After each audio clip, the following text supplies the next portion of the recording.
Experience senior living inside Chennai from Elements starting at rupees 85 lakhs. Call 9790399039. ஆந்திராவில் போலீஸ்காரரை அறைந்த அமைச்சரின் சகோதரரை போலீசார் கைது செய்துள்ளனர். ஆந்திராவின் கர்னூல் மாவட்டத்தில் கோமலிகுண்ட்லா கிராமத்தில் அமைந்துள்ள ஸ்ரீ லட்சுமி நரசிம்ம சுவாமி கோவில் திறப்பு விழா நடைபெற்றது. அதில் ஆயிரக்கணக்கான பக்தர்கள் கலந்து கொண்டனர். ஆந்திர அமைச்சர் BC ஜனார்த்தனன் ரெட்டியின் சகோதரர் மதன் பூபால் ரெட்டியும் அங்கு சென்றுள்ளார். விஐபிக்களுக்கான தனி வழியில் தன்னை கோவிலுக்குள் அனுமதிக்குமாறு அங்கு பணியில் இருந்த போலீசாரிடம் மதன் பூபால் ரெட்டி கேட்டுள்ளார்.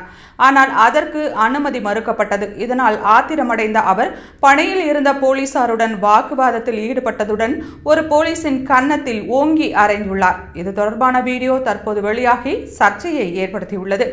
இந்த நிலையில் பொது இடத்தில் போலீஸ்காரரை அறைந்த அமைச்சரின் சகோதரர் மதன் பூபால் ரெட்டியை போலீசார் கைது செய்தனர்.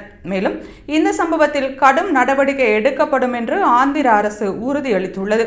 இதனிடையே இந்த சம்பவத்திற்கு எதிர்ப்பு தெரிவித்த YSR காங்கிரஸ் போலீசாரை உடனடியாக நடவடிக்கை எடுக்காதது ஏன் என்று கேள்வி எழுப்பியுள்ளது.